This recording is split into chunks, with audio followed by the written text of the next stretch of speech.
What's going on, guys? It's Cliffy here and welcome to the grand final of the NatWest T20 Blast. Today we are taking on Somerset. We batted first, scored 173 for 3. We were not required to bat. Hopefully that is going to be enough. The run rate for them at the moment is immense. If you haven't seen the semi-final, I'll leave a link to that up in the top right-hand corner of this video. But here today, we are just looking to pick up wickets, and we get one, boys! We get Myberg's second ball. It was a bloody rank half tracker.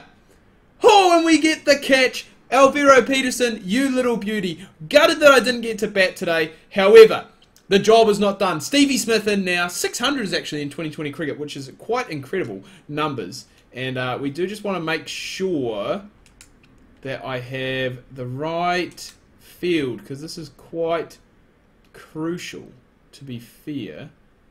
Balanced? This will do. This will do. Alright, so that's a great start. Stevie Smith is in now, though. We do have Mahela Jayawardene to come as well, so there is plenty of batting. I think if we can knock off those two, knock off the overseas pros, then we are going to be in with a very good shout. I think 170 possibly not quite enough, but I guess, you know, it's finals day. You've got the runs on the board. That's one thing that is in your favour, you know. Scoreboard pressure. If things start to get tight towards the end, a couple of good overs here and there, and bam, you are right back in the game. So we do just need to make sure this. Honestly, what is this field? What the hell is this field? I was going to say, where even are our guys on the boundary? Where are our boundary riders? Oh!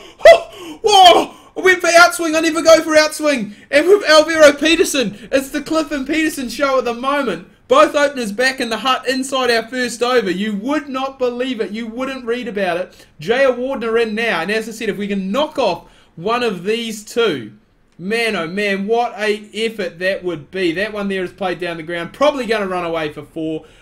So there is going to be 7 that has come off our over. But we have got 2 wickets. We've got both openers back in the hut, which is absolutely perfect. 7 is below the run rate as well, so that's what we want to do. Want to keep picking up those wickets, want to keep being economical.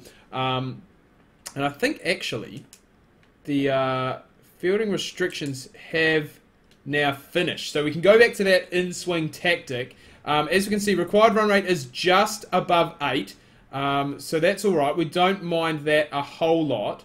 But we just do need some good overs. We need some economical overs from ourselves and from the other bowlers as well, just to keep things going, keep things tight.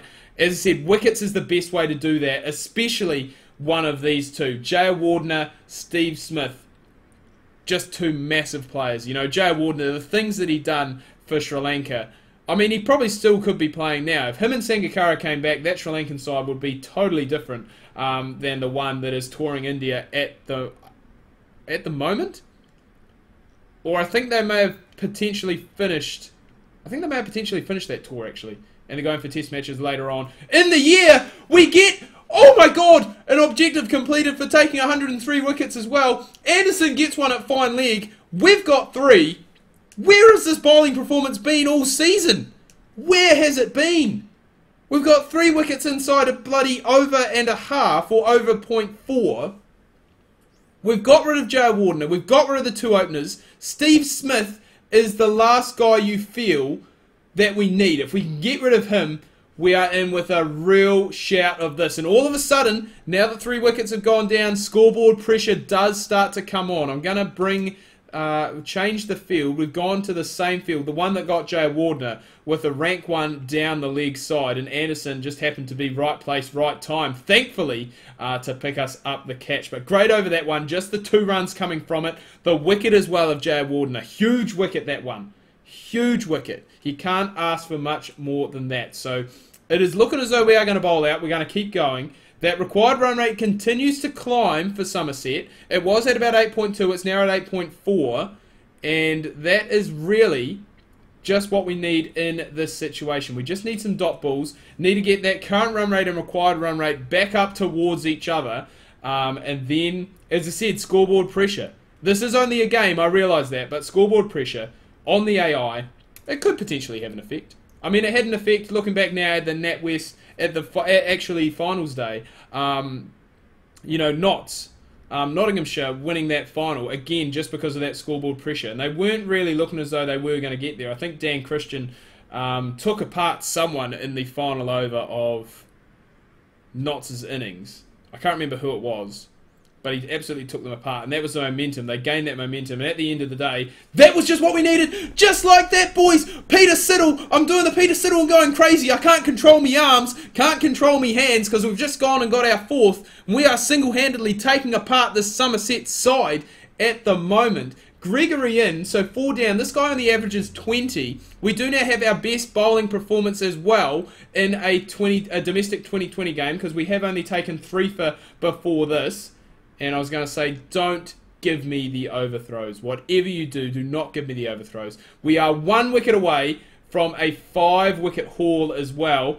There goes the last ball glitch. So no wicket maiden for us, but still, just the 4 runs off it. The wicket as well of Steve Smith, a big wicket, a huge wicket in the concept of the game. And I believe for the first time in the innings, the required run rate has shot up completely above the current run rate. It was doing that even before this over.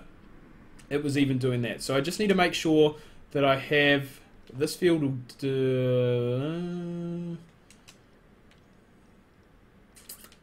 Damn, I can't get the one that I want. But 96 needed off the last 10, which again is not completely out there. There is scoreboard pressure on, as I said. But the key to those 96 runs, which is definitely very gettable in 2020 cricket, don't get me wrong. But the key to that is the 5 wickets down as well. And we do have 2 relatively new batsmen in at the crease too, which will be looking to exploit and expose. We do still need that 1 wicket. We require that 1 wicket to finish things off, get that 5-wicket bag for us. Someone else did happen to pick up a wicket. I didn't quite catch who that was. But they are doing the job for us as well. That one there, they are going to sneak through for a sneaky run. Bat then pad. But how good do Lancashire look into this inner ring? How good are they looking fielding-wise? They are getting the job done completely and utterly. And again, I really, at this stage of the game, do not mind singles. If they're going to take 3, 4, 5, even 6 off me in and over, it is just going to push that run rate up more and more each ball. Each dot, each one continues to get that run rate up towards 10, and that is where we start to flourish as a bowling side and a fielding side. Getting the job done. We have 1 ball left to get that 5-wicket bag. I'm going to go to outswing because it worked for us with Alvaro Peterson's second catch. Not this time, as it's played along the ground. Stop that, son. That's alright. So it is stopped. It's not 4. It's just going to be 2. I thought there was going to be a direct hit from the boundary. That does finish off our spell. 4 for 16, would you believe? And we do still have Wagner and Anderson left to go. So I'm going to... Actually, I've got to take one of them out because Perry hasn't bowled yet. And otherwise, it's going to be left to Perry and probably Alvaro Peterson to bowl just a touch. So I'm really hoping that they didn't get there. I think they actually might have. No, we've done it! Lift the trophy, Cliff. You bloody beauty. Lancashire Lightning have done it, boys. They have won the NatWest T20 Blast, the English T20 Slam, whatever you want to call it. It was a bloody close game. We did get there in the end by 8 runs. That's all that matters. We get man of the match for our 4 for 18. Ewan Morgan, 45 not out off 20 as well. Hamid Brown, all chipped in. Alvaro Peterson, he had some ripping catches, it must be said, off our bowling to really get things sorted. But those early wickets, the openers, Smith, Jaya Wardner, you can't ask for much more than that from your captain. Really stood up in this tournament. Oh!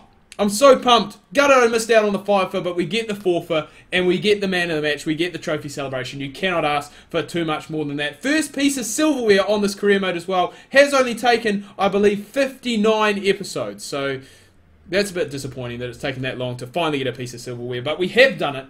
I'm pumped. I'm excited. If you guys are, make sure to leave a thumbs up, leave a like. If you are new, please do subscribe. Social media links can be found down below in the description. If you do want to have a chat, hit me up on one of those. And until next time, guys, thanks for watching. Ka kite anoa. See you soon.